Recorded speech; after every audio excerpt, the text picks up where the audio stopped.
রাসূল সাল্লাল্লাহু আলাইহি ওয়াসাল্লাম মাগরিবের পর এই 2 রাকাত সুন্নাত ব্যতীত আর কোনো বাড়তি যে সালাত আদায় করেছেন এরকম কোনো প্রমাণ হাদিসে পাওয়া যায় না। বলছেন আল্লাহ রাসূল সাল্লাল্লাহু আলাইহি ওয়াসাল্লাম বলেছেন, কেউ যদি মাগরিব সালাতের পরে 2 রাকাত সুন্নতের পরে 6 রাকাত কেউ যদি সালাত আদায় করে, সালাতুল আওয়াবিন আদায় করে, সালাত তার 12 বছর ইবাদতের সমান। এই হাদিস তিনি নোট করার পরেই বলছেন হাদিসুন জয়ীফ, এই হাদিসটি হচ্ছেন জয়ীফ।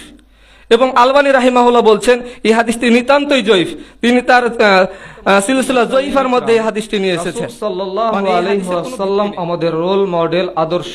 একথা আল্লাহ সুবহানাহু ওয়া তাআলা কুরআনুল কারীমের মধ্যে সূরা আহজাব 21 নম্বর আয়াতে বলছেন, লাকাদ কানা লাকুম ফি রাসূলিল্লাহি উসওয়াতুন হাসানাহ।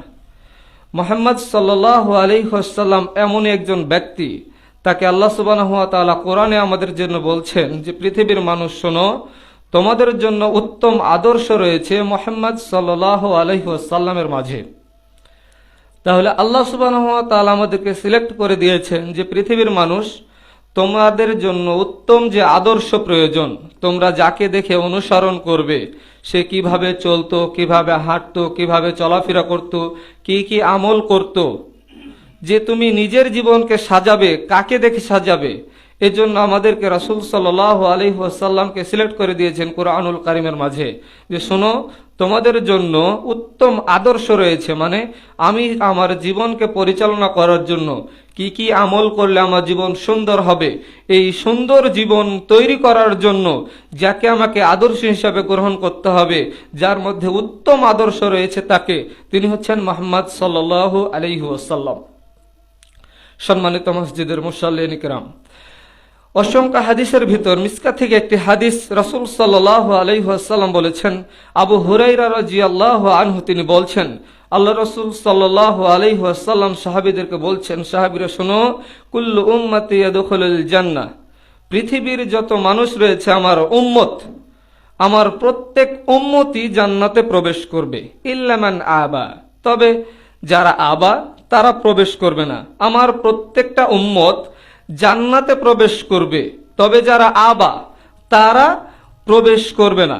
মানে সমস্ত উম্মতকে ঢালাও জান্নাতে দিয়ে মাঝখানে একটা কথা উল্লেখ করছেন যে যারা আবা তারা ব্যতীত সকলেই যাবে।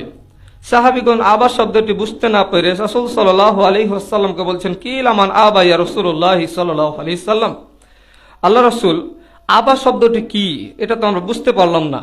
কলা, আল্লাহ রাসূল সাল্লাল্লাহু আলাইহি ওয়াসাল্লাম বলছেন, ওমান আসানি দাখালাল জান্নাহ, যে ব্যক্তি আমাকে অনুসরণ করবে সে ব্যক্তি জান্নাতে প্রবেশ করবে। এ কথা আল্লাহ রাসূল সাল্লাল্লাহু আলাইহি ওয়াসাল্লাম বলছেন। ওমান আসওয়ানি ফাকাদ আবা, যে ব্যক্তি, ওই ব্যক্তি আবা, যে ব্যক্তি আমার অবাধ্য করে, যে ব্যক্তি আমার অনুসরণ করে না, ওই ব্যক্তি হচ্ছে আবা।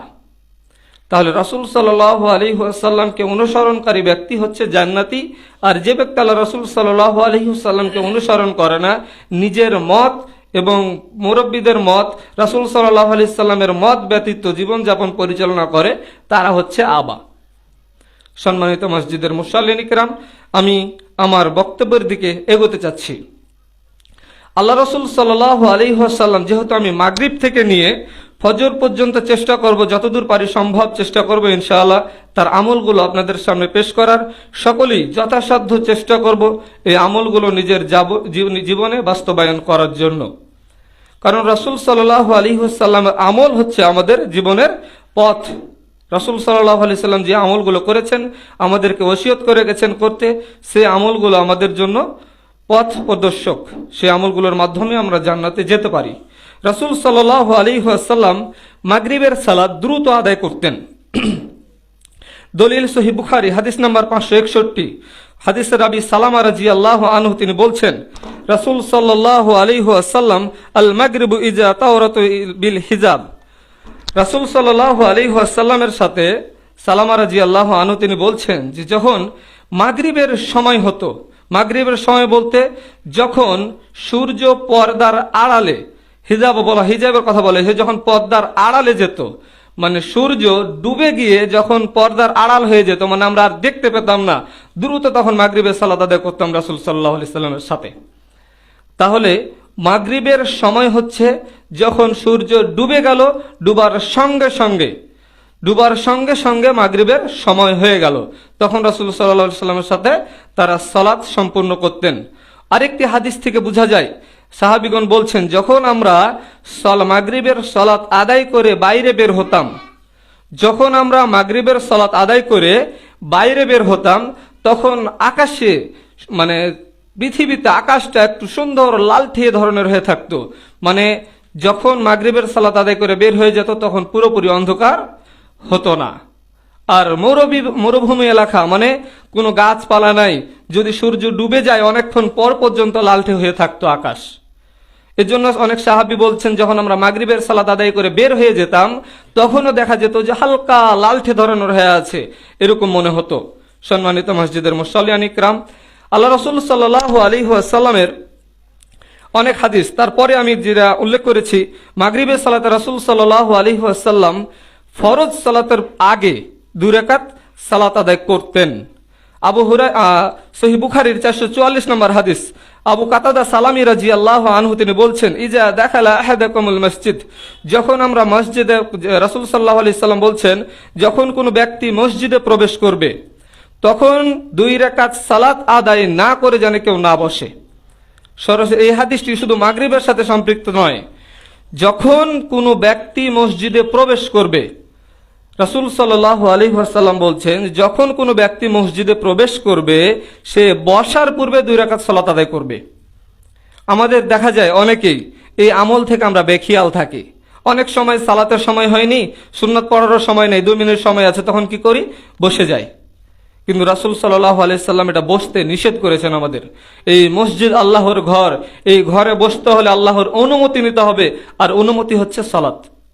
2 রাকাত সালাত ব্যতীত আমরা এই মসজিদে এসে বসতে পারবো না। শুধু সালাতের সময় নয়, যে কোনো সময় এসে মসজিদে যদি আমাদেরকে বসতে হয় তাহলে 2 রাকাত সালাত আদায় করে বসতে হবে। এটা রাসূল সাল্লাল্লাহু আলাইহি সাল্লাম আমাদেরকে বলেছেন। আল্লাহ রাসূল সাল্লাল্লাহু আলাইহি ওয়াসাল্লাম আরেকটি হাদিসে বলছেন, সহিহ বুখারীর 627 নম্বর হাদিস, হাদিসের রাবী আব্দুল্লাহ ইবনে মুগাফফাল রাদিয়াল্লাহু আনহু তিনি বলছেন, রাসূল সাল্লাল্লাহু আলাইহি ওয়াসাল্লাম বলেছেন, বাইনা কুল্লি আযানিস সালাহ, প্রত্যেক আজান এবং ইকামতের মধ্যে সালাত রয়েছে। প্রত্যেক আজান এবং ইকামতের মধ্যে সালাত রয়েছে, কথা রাসূল সাল্লাল্লাহু আলাইহি ওয়াসাল্লাম 3 বার বললেন। আল্লাহ রাসূল সাল্লাল্লাহু আলাইহি ওয়াসাল্লাম, সাহাবী বলছে যে আল্লাহ রাসূল বলছেন, বাইনা কুল্লি আযানিস সালাহ, প্রত্যেক আজান এবং ইকামতের মধ্যে সালাত রয়েছে। এই কথা রাসূল সাল্লাল্লাহু আলাইহি ওয়াসাল্লাম 3 বার বলছেন। তারপর রাসূল সাল্লাল্লাহু আলাইহি ওয়াসাল্লাম বলছেন, লিমান সাআ, যে ব্যক্তি ইচ্ছা পোষণ করে, সে ব্যক্তি সালাত আদায় যেন করে। তাহলে বোঝা যাচ্ছে হাদিসের পরের অংশ থেকে যে এই সালাত বাধ্যতামূলক নয়। আজান এবং ইকামতের মাঝে 2 রাকাত সালাত বাধ্যতামূলক নয়, তবে যে ব্যক্তি ইচ্ছা পোষণ করে সে ব্যক্তি যেন পড়ে। রাসূল সাল্লাল্লাহু আলাইহি ওয়াসাল্লাম এই সালাতের পিছনে গুরুত্ব দিয়েছেন, কেননা এই হাদিসে সাহাবী বলছেন যে আল্লাহ রাসূল সাল্লাল্লাহু আলাইহি ওয়াসাল্লাম এই বাক্য 3 বার বলেছেন। আর রাসূল সাল্লাল্লাহু আলাইহি ওয়াসাল্লাম কোনো জিনিসকে বেশি যদি গুরুত্ব দিতেন ওই বাক্য 3 বার বলতেন। সম্মানিত মসজিদের মুসল্লিয়ান ইকরাম, তাহলে রাসূল সাল্লাল্লাহু আলাইহি ওয়াসাল্লাম মাগরিবের পরে ফরজ সালাতের পূর্বে 2 রাকাত সালাত আদায় করতেন, যা এই হাদিস থেকে স্পষ্ট হয়। সম্মানিত মসজিদের মুসল্লিয়ান ইকরাম, মাগরিব থেকে ইশা পর্যন্ত আল্লাহ রাসূল সাল্লাল্লাহু আলাইহি ওয়াসাল্লাম কি করতেন? আল্লাহ রাসূল সাল্লাল্লাহু আলাইহি ওয়াসাল্লাম মাগরিব সালাতের পরে 2 রাকাত সুন্নাত সালাত আদায় করতেন। এটা হাদিস থেকে প্রমাণিত। আয়েশা রাদিয়াল্লাহু আনহা তিনি বলছেন, আল্লাহ রাসূল সাল্লাল্লাহু আলাইহি ওয়াসাল্লাম বিন নাসিল মাগরিব, লোকজনের সাথে মাগরিবের সালাত আদায় করতেন। তারপরে আল্লাহ রাসূল আয়েশা রাদিয়াল্লাহু আনহা বলছেন, সুম্মা ইয়াদখুলু ফায়ুসাল্লি রাকাতাইন, তারপর তিনি বাড়িতে প্রবেশ করতেন, লোকজনের সাথে মাগরিবের সালাত আদায় করতেন এবং তিনি বাড়িতে ফিরে আসতেন, ফিরে এসে 2 রাকাত সালাত আদায় করতেন। তাহলে অত্র হাদিস থেকে বোঝা যায় যে আল্লাহ রাসূল সাল্লাল্লাহু আলাইহি ওয়াসাল্লাম মসজিদে লোকজনের সাথে মাগরিবের সালাত আদায় করতেন এবং তিনি সালাত আদায় করে ফিরে এসে বাড়িতে 2 রাকাত সুন্নাত আদায় করতেন। আমরা এই হাদিস থেকে কিভাবে বুঝবো যে আল্লাহ রাসূল মাগরিবের সালাত শুধু বাড়িতে মসজিদে পড়েছেন, সুন্নাত পড়েননি? এটা কিভাবে বুঝবো? এই হাদিসটি সহিহ মুসলিমের 730 নম্বর হাদিস। এই হাদিসটি অনেক লম্বা হাদিস। আমি শুধু মাগরিবের অংশটিকে নোট করেছি এখানে। এই হাদিসের আয়েশা রাদিয়াল্লাহু আনহা বলছেন যে জোহরের যখন সময় হতো তখন আল্লাহ রাসূল সাল্লাল্লাহু আলাইহি ওয়াসাল্লাম 4 রাকাত সুন্নাত সালাত বাড়িতে পড়তেন এবং মসজিদে গিয়ে লোকজনের সাথে জোহরের সালাত আদায় করতেন এবং তিনি মসজিদ থেকে ফিরে এসে আবার বাড়িতে 2 রাকাত সুন্নাত সালাত আদায় করতেন। এই ধারাবাহিকতা, এই কথা আয়েশা রাদিয়াল্লাহু আনহা বলছেন যে আল্লাহ রাসূল সাল্লাল্লাহু আলাইহি ওয়াসাল্লাম 2 রাকাত সালাত বাড়িতে এসে আদায় করতেন সুন্নাত সালাত। তাহলে অত্র হাদিস থেকে বোঝা যায় যে আল্লাহ রাসূল সাল্লাল্লাহু আলাইহি ওয়াসাল্লাম মাগরিব সালাতের পর্বে 2 রাকাত সুন্নাত পড়তেন। রাসূল সাল্লাল্লাহু আলাইহি ওয়াসাল্লাম মাগরিবের পর এই 2 রাকাত সুন্নাত ব্যতীত আর কোনো বাড়তি যে সালাত আদায় করেছেন এরকম কোনো প্রমাণ হাদিসে পাওয়া যায় না। আমাদের দেশে সমাজে চালু আছে যে সালাতুল আওয়াবিন, মাগরিব সালাতের পরে 6 রাকাত সালাতুল আওয়াবিন, এরকম একটি হাদিস তিরমিজিতে রয়েছে।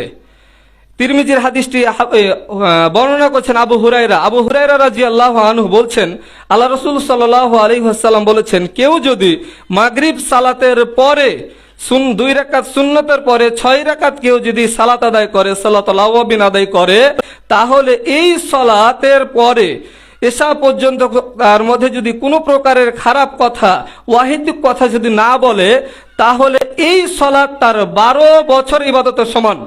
কিন্তু এখানে কিন্তু রয়েছে, হাদিস এখান থেকে কিন্তু শেষ। তিরমিজিতে হাদিস রয়েছে, এই তিরমিজি রাহিমাহুল্লাহ তিনি এই হাদিস তিনি নোট করার পরেই বলছেন হাদিসুন জয়ীফ, এই হাদিসটি হচ্ছেন জয়ীফ। এবং আলবানী রাহিমাহুল্লাহ বলছেন এই হাদিসটি নিতান্তই জয়ীফ, তিনি তার সিলসিলা জয়ীফার মধ্যে এই হাদিসটি নিয়ে এসেছেন, মানে এই হাদিসের কোনো ভিত্তি নেই, এই হাদিসটি বানোয়াট।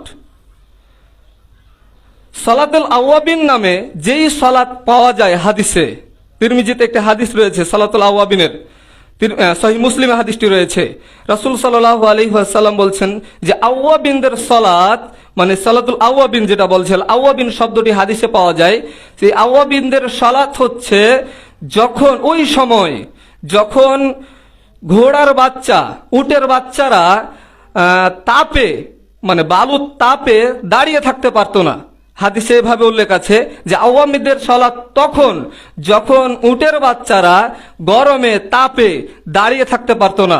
এই হাদিসের ব্যাখ্যায় মুহাদ্দিসগণ বলছেন যে এই সালাত হচ্ছে চাস্তের সালাত। তাহলে আওয়াবিনের সালাত যদি আমরা বলতে যাই তাহলে এটা চাস্তের সালাত। সময় কখন? সময় হচ্ছে 10টা 11টা 12টার আগে, 11:30 আগে, 9টার পর থেকে নিয়ে 11:30টার মধ্যে, এই সময়ের ভিতরে এটা হচ্ছে চাস্তের সালাত। এই সালাত কত রাকাত? 2, 4, 6, 8 এইভাবে আপনি পড়তে পারেন, যতদূর সম্ভব আপনি পড়তে পারেন সম্মানিত মসজিদের মুসাল্লিন ইকরাম। তাহলে আমরা মাগরিবের পরে যে সালাতের কথা পাচ্ছি সেটা হচ্ছে সালাতুল আওয়াবিন, এই হাদিসটি জয়ীফ। আর আওয়াবিন শব্দের অর্থ সূরা সাদের মধ্যে বলছেন আল্লাহ সুবহানাহু ওয়া তাআলা, সূরা সাদ আয়াত নম্বর 30 এর মধ্যে পাবেন।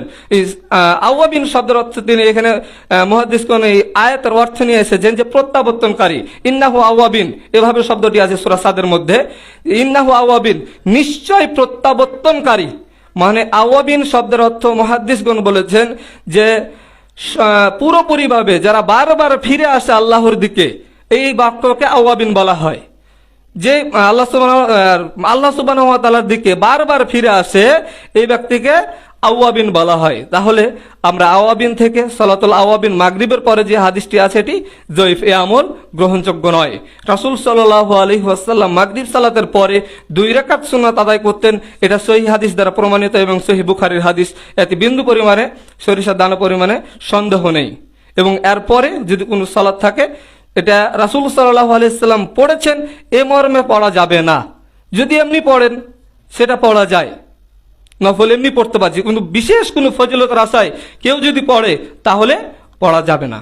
সম্মানিত মসজিদের মুসাল্লিন কিরাম, আল্লাহ রাসূল সাল্লাল্লাহু আলাইহি ওয়াসাল্লাম তারপরে মাগরিব সালাতের পরে তিনি কিভাবে এশা পর্যন্ত সময়টিকে ব্যয় করতেন।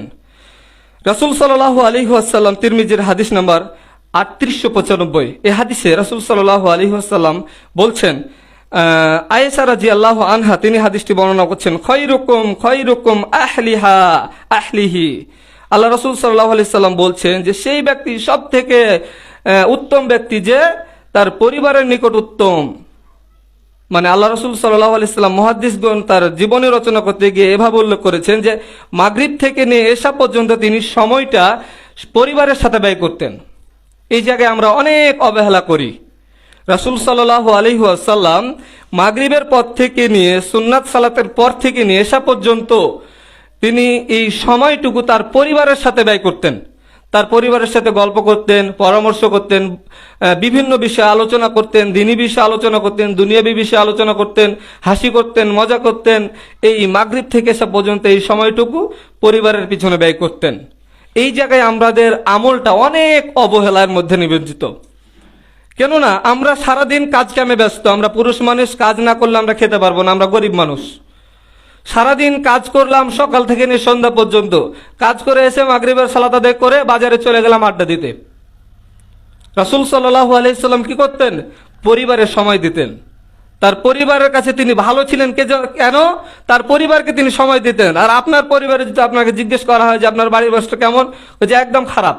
কেন বলে? আপনার পরিবারকে আপনি কোনো সময় দেন না। সেই সকালে যান কাজে, কাজ থেকে সারাদিন পর সন্ধ্যার সময় এসে মাগরিবের সালাত আদায় করে বাজারে গিয়ে চা খান, আড্ডা দেন, কার বদনাম করেন, কার দুর্নাম করেন। আবার এসারের নামাজ পড়ে আবার কিছুক্ষণ চা আড্ডা দিয়ে বাজারে যখন লোকজন থাকে না তখন আপনি বাড়িতে এসে ঘুমিয়ে যান। তাহলে আপনি পরিবারের সময় কখন দিলেন? পরিবারের সাথে কখন কোন বিষয়টা পরামর্শ করলেন? পরিবারের প্রত্যেকটা বিষয় তার আহলিয়ার সাথে, তার পরিবারের সদস্যের সাথে পরামর্শ করে কাজ করতে হবে। পরিবারের যে কোনো কাজ করেন না কেন আপনার বাড়িতে পরামর্শ করে কাজ করবেন। আল্লাহ রাসূল সাল্লাল্লাহু আলাইহি ওয়াসাল্লাম মাগরিব থেকে নিয়ে আসা পর্যন্ত এই সময়টুকু পরিবারের সাথে ব্যয় করতেন, তাদের সাথে পরামর্শ করতেন, তাদের সাথে উঠা বসা করতেন, ভালো মন্দ জিজ্ঞাসা, নসিহা এবং হাসি খুশি, এভাবে তিনি মাগরিব থেকে এসা পর্যন্ত এই সময়টুকু ব্যয় করতেন। সম্মানিত মসজিদের মুসল্লি, আল্লাহ রাসূল সাল্লাল্লাহু আলাইহি ওয়াসাল্লাম যে হাদিসটি পেশ করছিলাম তিরমিজির 3895 নম্বর হাদিস, আয়েশা রাদিয়াল্লাহু আনহা তিনি বর্ণনা করছেন, আল্লাহ রাসূল সাল্লাল্লাহু আলাইহি ওয়াসাল্লাম বলেছেন, খায়রুকুম আহলিহি ওয়া ইন্না খায়রুকুম আহলিহি। এই কথা আল্লাহ রাসূল সাল্লাল্লাহু আলাইহি ওয়াসাল্লাম বলছেন যে ওই ব্যক্তি উত্তম ব্যক্তি যে তার পরিবারের নিকট উত্তম, আর আল্লাহ রাসূল বলছেন যে আমি আমার পরিবারের নিকট উত্তম। তাহলে আল্লাহ রাসূল সাল্লাল্লাহু আলাইহি ওয়াসাল্লাম পরিবারের সময় দিতেন, ভালো মন্দ জিজ্ঞেস করতেন, তাদের খোঁজ খবর নিতেন, তাদের সহযোগিতা করতেন। এজন্য তার পরিবারের কাছে তিনি কে? ভালো মানুষ। এই কথা আল্লাহ রাসূল সাল্লাল্লাহু আলাইহি ওয়াসাল্লাম বলছেন। তারপর আরেকটি বাক্য বলেছেন যেটা বিষয়ের সাথে সংশ্লিষ্ট নয়। আল্লাহ রাসূল বলছেন, ওয়াইজা মাতা সাহিবুকুম ফাদউহু। আল্লাহ রাসূল সাল্লাল্লাহু আলাইহি ওয়াসাল্লাম বলছেন যে তোমাদের কোন সঙ্গী মৃত্যুবরণ করলে, তোমাদের কোন সঙ্গী, তোমাদের চলার বন্ধু, তোমার প্রতিবেশী, তোমার গ্রামবাসী কেউ যদি মৃত্যুবরণ করে তাহলে তোমরা তাকে নিয়ে সমালোচনা করো না। আল্লাহ রাসূল এই হাদিসের মধ্যে বলছেন সুনান তিরমিজির মধ্যে যে আমি আমার পরিবারের নিকট ভালো, এই কথা বলার পর বলছেন যে কোনো ব্যক্তি তোমার সঙ্গী যদি মৃত্যুবরণ করে, মারা যায়, তাহলে তাকে নিয়ে সমালোচনা করো না। যদি কেউ মারা যায় তার দুর্নাম করা যাবে না, তাকে নিয়ে কোনো সমালোচনা করা যাবে না। তবে সমালোচনা করা যাবে অন্য হাদিস দ্বারা প্রমাণিত কি, তার যদি কোনো ভালো গুণ থাকে তাহলে আপনি পেশ করতে পারেন যে লোকটা এই কাজগুলো খুব ভালো করত, কিন্তু তিনি যদি কোনো খারাপ কাজ করে যান পৃথিবীতে তাহলে এগুলো প্রকাশ করা যাবে না। সম্মানিত মসজিদের মুসল্লি, কেননা অন্য হাদিস থেকে প্রমাণিত রাসূল সাল্লাল্লাহু আলাইহি সাল্লাম বলছেন কোন ব্যক্তি যদি মারা যায় এবং তার প্রতিবেশী, তার গ্রামবাসী যদি বলে যে ওই লোকটি ভালো, ওই লোকটি ভালো, সবাই যদি ভালো ভালো বলে, তাহলে ফেরেশতারা আল্লাহর কাছে যে বলে যে ওই লোকটি ভালো বলছে সবাই, তখন এই কথাটা সত্যায়ন হয়ে যায় এবং আল্লাহ সুবহানাহু ওয়া তাআলা তার পাপগুলোকে ক্ষমা করে দেন এবং তাকে জান্নাত দেন। আর কোনো ব্যক্তি যদি পেশ করা হয় যে ওই ব্যক্তি খারাপ, তাহলে তাকে খারাপ বলে আখ্যায়িত করা হয়। এজন্য কোনো খারাপ দোষ ত্রুটি বর্ণনা করা যাবে না। যদি আমাদের আলোচনা করতে হয় তাহলে তার যদি ভালো কোনো কিছু আমল থাকে যে এই লোকটি খুব ভালো আমল করতেন, তাহলে এই ভালো আমলটা পেশ করবেন। সম্মানিত মসজিদের মুসল্লি, আল্লাহ রাসূল সাল্লাল্লাহু আলাইহি ওয়াসাল্লাম মাগরিবের আগে তিনি ঘুমানোকে অপছন্দ বোধ করতেন। হাদিস সহিহ বুখারী 568 নম্বর হাদিস, হাদিসের রাবি আবু বারজাহ রাদিয়াল্লাহু আনহু হতে বর্ণিত, তিনি বলছেন কানা ইয়াকরাউন নাওম কবলাল ইসা। আল্লাহ রাসূল সাল্লাল্লাহু আলাইহি ওয়াসাল্লাম ইশার পূর্বে ঘুমানোকে অপছন্দ বোধ করতেন, ওয়াল হাদিসু বাদাহ, এবং ইশারের পরে তিনি অনর্থক কথা বলা থেকে অপছন্দ বোধ করতেন। তাহলে আল্লাহ রাসূল সাল্লাল্লাহু আলাইহি ওয়াসাল্লাম ইশারের পূর্বে ঘুমানোকে অপছন্দ বোধ করতেন। তিনার অপছন্দ মানে আমাদের অপছন্দ হতে হবে, এটা ঈমানের দাবি। যদি আল্লাহ রাসূলের একটা পছন্দের জিনিস যদি আমার মনে মানে সরাসরি যদি বলি না এটা আমার পছন্দ না, আল্লাহ রসুলের পছন্দ হোক, তাহলে আমার ইমানই নেই, আমার ইমান কেটে গেছে। বুঝতে পারছেন বিষয়টা?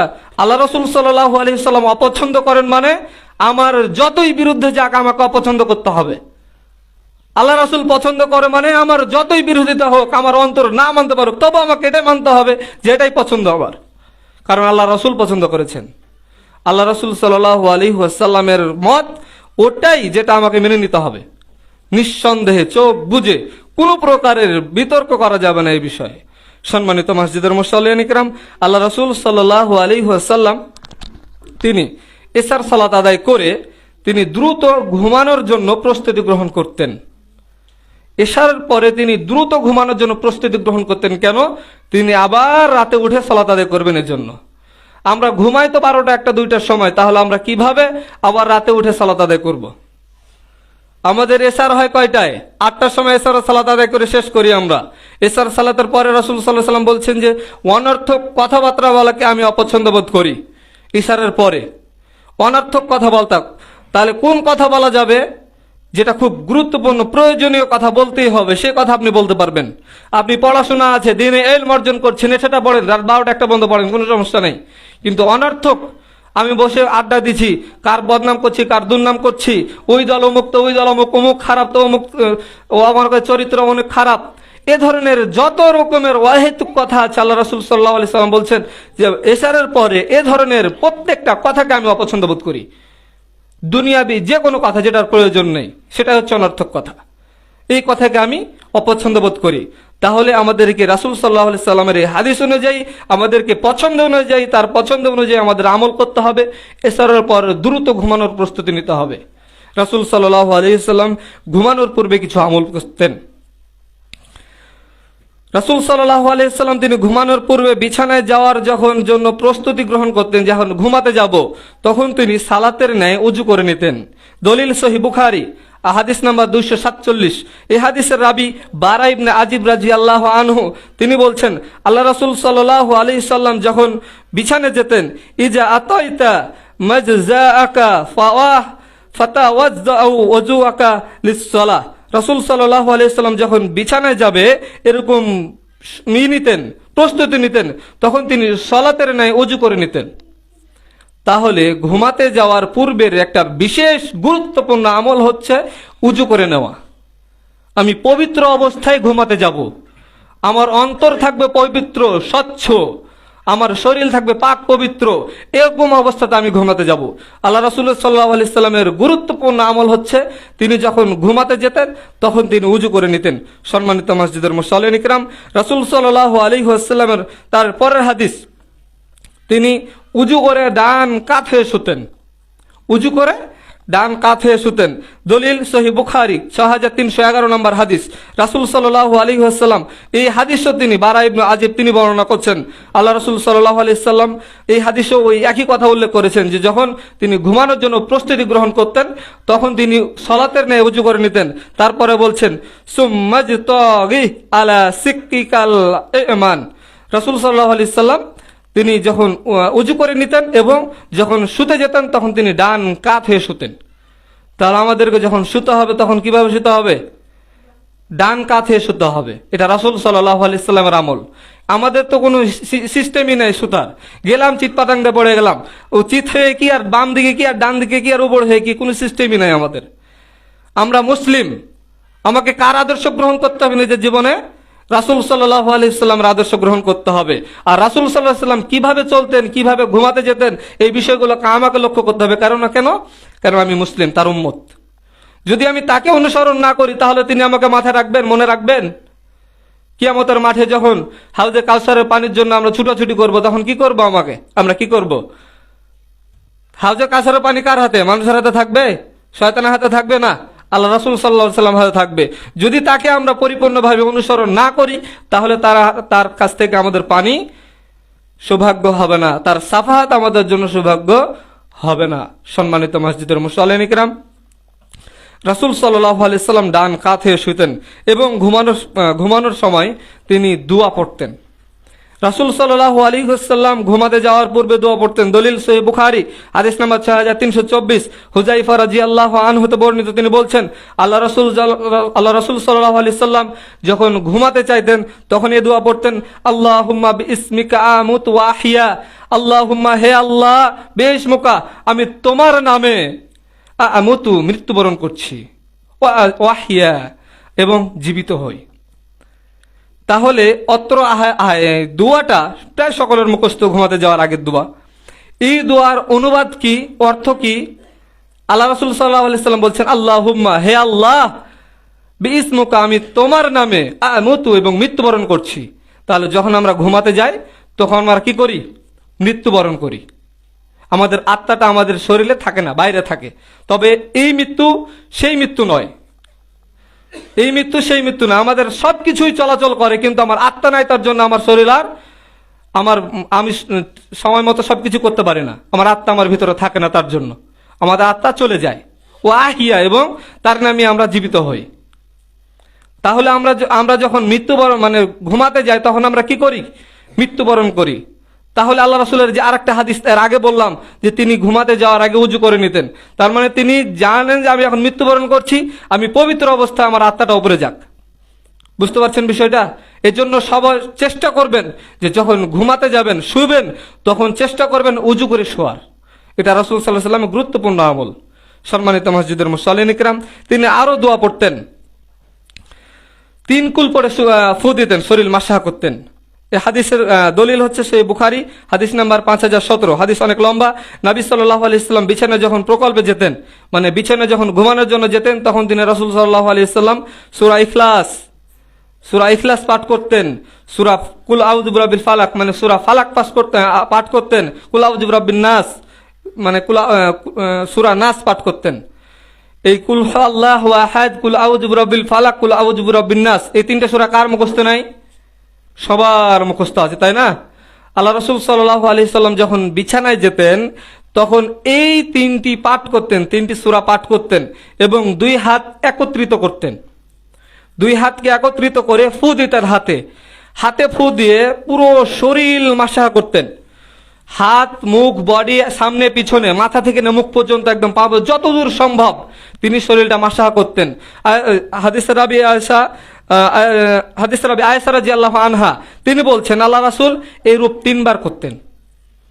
মানে ঘুমাতে যাওয়ার পূর্বের একটি বিশেষ আমল হচ্ছে সূরা ইখলাস, কুল হুয়াল্লাহু আহাদ, সূরা ফালাক, কুল আউযু বিরাব্বিল ফালাক, সূরা নাস, কুল আউযু বিরাব্বিন নাস, এই সূরা 3টি পড়বেন এবং হাতে ফু দিবেন এবং পুরা শরীর মাসাহ করবেন। এই হাদিসের ব্যাখ্যায় প্রায় ইমামগণ এবং মুহাদ্দিসগণ কথা বলেছেন যে এই হাদিসের ব্যাখ্যা সবাই বলছেন যে এই আমল যদি কেউ করে তাহলে জিন জাদুর অনিষ্ট থেকে তাকে রক্ষা করা হবে। মানে এই আমল যদি আমরা করি তাহলে আমাকে কোনো জাদু স্পর্শ করতে পারবে না, কোনো শয়তান আমাকে কোনো ক্ষতি করতে পারবে না। হ্যাঁ, আল্লাহ রাসূল সাল্লাল্লাহু আলাইহি ওয়াসাল্লাম এভাবে বলেছেন। আল্লাহ রাসূল সাল্লাল্লাহু আলাইহি ওয়াসাল্লামের আরেকটি আমল আছে এই বিষয়ে, হাদিসটা আমি নোট করিনি। রাসূল সাল্লাল্লাহু আলাইহি ওয়াসাল্লাম যখন কোনো প্রকারের অসুস্থ ফিল করতেন, জ্বর ফিল করতেন, যে কোনো অসুস্থ ফিল করতেন, তখন তিনি সর্বপ্রথম তার প্রাথমিক চিকিৎসা হচ্ছে ইখলাস, ফালাক, নাস, এই 3টি সূরা পড়ে শরীর মাসাহ করা। তার প্রথম চিকিৎসাই হচ্ছে মাসাহ করা। আমার শরীরে জ্বর হয়েছে, হুট করে আমরা ডাক্তারের কাছে যাই, জি না। সর্বপ্রথম চেষ্টা করবেন, আমল করবেন রাসূল সাল্লাল্লাহু আলাইহি ওয়াসাল্লাম যে আমল করতেন, সূরা ফালাক, ইখলাস, নাস, এই 3টা সূরা পড়ে শরীর মাসাহ করবেন। এটা রাসূল সাল্লাল্লাহু আলাইহি ওয়াসাল্লামের আমল। সম্মানিত মসজিদের মুসল্লিন কিরাম, রাসূল সাল্লাল্লাহু আলাইহি ওয়াসাল্লাম আরো অনেক আমল করতেন। রাসূল সাল্লাল্লাহু আলাইহি ওয়াসাল্লাম ঘুমাতে যাওয়ার পূর্বে আয়াতুল কুরসি পাঠ করতেন। দলিল সহিহ বুখারী হাদিস নাম্বার 2311। হাদিসের রাবি আবু হুরায়রা। হাদিসটা অনেক লম্বা, আপনাদের সুন্দর করে একটু বোঝানোর চেষ্টা করি। আবু হুরায়রা রাদিয়াল্লাহু আনহু তিনি বলছেন আল্লাহ রাসূল সাল্লাল্লাহু আলাইহি ওয়াসাল্লাম রামাজানের যখন যাকাতের মাল আসলো, এই যাকাতের গনিমতের মালগুলো আমাকে হেফাজত করার জন্য দায়িত্ব দেওয়া হলো। আবু হুরায়রা বলছেন যে যখন রমজানে যে যাকাত আসলো, যাকাতের মালগুলো, গনিমতের মালগুলো যখন আসলো, তখন আমাকে হেফাজত করার জন্য দায়িত্ব দেওয়া হলো। আমি তার দায়িত্ব পালন করছি, এমত অবস্থায় একজন ব্যক্তি আসলো, এসে তার 2 অঞ্জলি ভরে তার ব্যাগে গনিমতের মালগুলো লুটে নিচ্ছেন। তখন আমি গিয়ে তাকে ঘপ করে ধরে ফেললাম। আবু হুরায়রা রাদিয়াল্লাহু আনহু বলছেন যে আমি তাকে ধরে ফেললাম। ধরে ফেলে আমি তাকে বলছি যে চলো তোমাকে আল্লাহ রাসূলের কাছে নিয়ে যাবো, তুমি গনিমতের মাল চুরি করছো। তখন সে বলছে যে আমি গরিব, আমি দরিদ্র, আমি অসহায়, আমার ওপরে আমার পরিবারের দায়িত্ব ন্যস্ত রয়েছে, আমাকে ছেড়ে দিন, আমি আর আসবো না। এ কথা যখন বললেন তখন আবু হুরায়রার দয়া হলো, তাকে ছেড়ে দিলেন, সে চলে গেল। রাসূল সাল্লাল্লাহু আলাইহি সাল্লামের সাথে সকালবেলা যখন আবু হুরায়রার দেখা হলো, তখন আল্লাহ রাসূল আবু হুরায়রাকে জিজ্ঞেস করেছেন যে আবু হুরায়রা, রাতের ব্যক্তির কি খবর? তখন আবু হুরায়রা বলছেন, আল্লাহ রাসূল, তাকে আমি ধরে ফেললাম, কিন্তু সে বলছে যে আমি অনেক গরিব, আমি অনেক দরিদ্র, আমার পরিবারের দায়িত্ব আমার উপর ন্যস্ত, আমাকে ছেড়ে দেন, আমি আর আসবো না। আমার দয়া হলো আল্লাহ রাসূল, আমি তাকে ছেড়ে দিলাম। তখন আল্লাহ রাসূল বলছেন, শোনো আবু হুরায়রা, সে মিথ্যুক, সে আবার আসবে। তিনি রাসূল সাল্লাল্লাহু আলাইহি সাল্লামের কথা অনুযায়ী আবার জেগে বসে আছেন। দেখলেন যে তিনি আবার আসছেন, আবার এসে তিনি গনিমতের মাল আবার ব্যাগে তার নেওয়ার চেষ্টা করছেন। তখন আবার ধরে ফেলেছে, আবার সে একই কথা যে আমি গরিব, আমি অসহায়, আমার পরিবারের দায়িত্ব আমার উপর ন্যস্ত আছে, আমাকে ছেড়ে দেন। সে একই কথা বলছেন। তখন আবু হুরায়রা দয়া হলো, আবার ছেড়ে দিয়েছে। তখন আবার সকালবেলা রাসূল সাল্লাল্লাহু আলাইহি সাল্লামের সাথে যখন দেখা হলো, তখন আবার আল্লাহ রাসূল আবু হুরায়রাকে জিজ্ঞেস করছেন, আবু হুরায়রা, রাতের ব্যক্তির কি খবর? তখন সে বলছে যে আবার এরকম এরকম ঘটনা আল্লাহ রাসূল, আমি ছেড়ে দিয়েছি। তখন আল্লাহ রাসূল বলছেন, আবু হুরায়রা শোনো, সে মিথ্যুক, সে মিথ্যা কথা বলেছে, সে আবার আসবে। ফের আল্লাহ রাসূল সাল্লাল্লাহু আলাইহি সাল্লামের কথা অনুযায়ী এরকম তিনবার যখন হলো, তখন তৃতীয়বারের বেলা আল্লাহ রাসূল আবু হুরায়রা তাকে ধরে ফেলেছে, যে বলছে তুমি মিথ্যুক, তুমি মিথ্যা কথা বলছো, তুমি আসবে না বলেছিলে, আবার আসছো, তোমাকে আজকে আল্লাহ রাসূলের কাছে নিয়ে যাবই। তখন সে ব্যক্তি বলছে যে শোনো শোনো শোনো, আমাকে ছেড়ে দাও, আমি তোমাকে কয়েকটি কথা শিখিয়ে দিচ্ছি, কয়েকটি বাক্য শিখিয়ে দিচ্ছি, এই বাক্য যদি তুমি পাঠ করো, তুমি যদি এই বাক্য গ্রহণ করো, তাহলে আল্লাহ সুবহানাহু ওয়া তাআলা তোমাকে উপকৃত করবেন। তখন আবু হুরায়রা বলছেন যে কি বাক্য বলেন? তখন তিনি বলছেন যে আল্লাহ রাসূল, সেই ব্যক্তি তখন বলছেন যে সূরা আয়াতুল কুরসি, আয়াতুল কুরসি, এই আয়াতুল কুরসির কথা বলছেন যে আয়াতুল কুরসি তুমি তেলাওয়াত করবেন, সূরা বাকারা 255 নম্বর আয়াত, আল্লাহু লা ইলাহা ইল্লা হুয়াল হাইয়ুল কাইয়্যুম। এই কথা বলছেন যে এই আয়াতটা তুমি শুরু থেকে নিয়ে শেষ পর্যন্ত তেলাওয়াত করবে। তাহলে এই তেলাওয়াত করার যদি তুমি করো, এখানে কিন্তু আরেকটি বাক্য বলেছেন যে তুমি ঘুমানোর পূর্বে আয়াতুল কুরসি তেলাওয়াত করবে, তাহলে কি হবে? আল্লাহ সুবহানাহু ওয়া তাআলার পক্ষ থেকে একজন ব্যক্তি নিযুক্ত হবে তোমার দায়িত্ব, তোমার মাল জোগানোর জন্য। আর রাত থেকে নিয়ে সকাল পর্যন্ত তোমার কাছে আর কোনো শয়তান আসতে পারবে না। এ কথাটা বলল, তখন আবু হুরায়রা তাকে ছেড়ে দিয়েছে। তখন সকালবেলা আল্লাহ রাসূল সাল্লাল্লাহু আলাইহি সাল্লামের সাথে ফের আবু হুরায়রা দেখা। তখন আবু হুরায়রাকে বলছেন যে আবু হুরায়রা, সকল রাতের ব্যক্তির কি খবর? তখন আবু হুরায়রা রাদিয়াল্লাহু আনহু বলছেন যে আল্লাহ রাসূল, তাকে ধরে ফেলেছিলাম আল্লাহ রাসূল, কিন্তু সে বলছে যে আমি তোমাকে কয়েকটি বাক্য শিখিয়ে দিচ্ছি, তুমি আমাকে ছেড়ে দাও, তাহলে আল্লাহ তোমাকে উপকৃত করবেন। আমি তার কাছে শুনতে চাইলাম সে বাক্যগুলো কি। তখন সে বলল যে আল্লাহু লা ইলাহা ইল্লা হুয়াল হাইয়ুল কাইয়্যুম, এই আয়াতটি শুরু থেকে নিয়ে শেষ পর্যন্ত পাঠ করবে, তাহলে আল্লাহ সুবহানাহু ওয়া তাআলার পক্ষ থেকে একজন রক্ষণাবেক্ষক তোমার জন্য নাজিল হবে, এবং রাতে তখন থেকে নিয়ে সকাল পর্যন্ত, ভোর পর্যন্ত কোনো শয়তান তোমার কোনো ক্ষতি করতে পারবে না। তখন আল্লাহ রাসূল সাল্লাল্লাহু আলাইহি সাল্লাম বলছেন, আবু হুরায়রা, কথাটি সে সত্য বলেছে, কিন্তু আবু হুরায়রা সে মিথ্যুক। তুমি কি চিনো আবু হুরায়রা সে ব্যক্তি কে? তখন আল্লাহ রাসূলকে আবু হুরায়রা বলছে যে না আল্লাহ রাসূল, আমি তো চিনি না।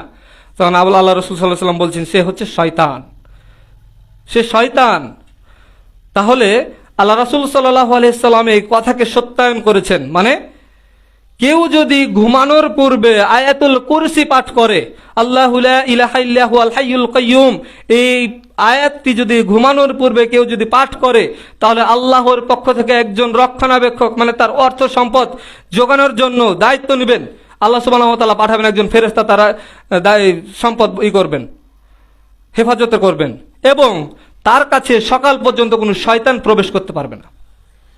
সম্মানিত মসজিদের মুসল্লি, আল্লাহ রাসূল সাল্লাল্লাহু আলাইহি সাল্লাম এই আমলটি করতেন এবং আমাদেরকে করার জন্য উৎসাহিত করেছেন।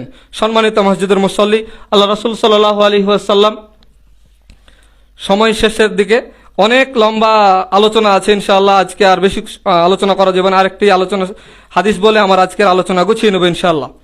আল্লাহ রাসূল সাল্লাল্লাহু আলাইহি ওয়াসাল্লাম ঘুমানোর পূর্বে সূরা বাকারার শেষ 2 আয়াত তেলাওয়াত করতেন। দলিল সহিহ বুখারী হাদিস নাম্বার 5009, বা আবু মাসউদ রাদিয়াল্লাহু আনহু তিনি বর্ণনা করছেন, আল্লাহ রাসূল সাল্লাল্লাহু আলাইহি সাল্লাম বলছেন, কেউ যদি রাতে সূরা বাকারার শেষ 2 আয়াত তেলাওয়াত করে তাহলে এই আয়াত তার জন্য যথেষ্ট হয়ে যাবে। আবু মাসুদ রাদিয়াল্লাহু আনহু বলছেন, রাসূল সাল্লাল্লাহু আলাইহি সাল্লাম বলেছেন, কেউ যদি ঘুমানোর পূর্বে এই সূরা বাকারার শেষ 2 আয়াত তেলাওয়াত করে তাহলে এই সূরা বাকারার শেষ 2 আয়াত তার জন্য সারা রাতের জন্য যথেষ্ট হয়ে যাবে। এই হাদিসের ব্যাখ্যায় আবু মাসুদ রাদিয়াল্লাহু আনহু তিনি বলছেন, আব্দুল্লাহ ইবনে মাসুদ তিনি বলছেন, রাসূল সাল্লাল্লাহু আলাইহি ওয়াসাল্লাম, যে ব্যক্তি রাতে সূরা বাকারার শেষ 2 আয়াত তেলাওয়াত করবে সে ঘরে শয়তান প্রবেশ করতে পারবে না। এই হাদিসের ব্যাখ্যায় যে রাসূল সাল্লাল্লাহু আলাইহি ওয়াসাল্লামের আব্দুল্লাহ ইবনে মাসুদ একজন বিখ্যাত সাহাবী, তিনি ওই হাদিসের ব্যাখ্যায় বলছেন যে কোনো ব্যক্তি যদি সূরা বাকারার শেষ 2 আয়াত তেলাওয়াত করে তাহলে তার বাড়িতে শয়তান প্রবেশ করতেই পারবে না। এবং ওই আয়াতের ব্যাখ্যায় আরো মুহাদ্দিসগণ ইমাম নাওয়াবী তিনি বলছেন যে আয়াতের ব্যাখ্যা, এই আয়াত থেকে এটা বোঝা যায় যে কোনো ব্যক্তির জন্য যথেষ্ট হয়ে যায়, মানে তার জন্য শয়তানের নিরাপত্তা যথেষ্ট, তার জন্য সকল জিন শয়তান থেকে অনিষ্ট থেকে যথেষ্ট, তার মানে কোনো প্রকারের ক্ষতি অনিষ্ট থেকে তে নিরাপদ। এই হাদিস থেকে এটা পেশ করেছেন ইমাম নাওয়াবী রাহিমাহুল্লাহ। আল্লাহ সুবহানাহু ওয়া তাআলা আমাদেরকে রাতের যে আমলগুলো পেশ করার চেষ্টা করছিলাম, আল্লাহ সুবহানাহু ওয়া তাআলা এই আমলগুলো করার তৌফিক দান করুক। আল্লাহুম্মা আমিন।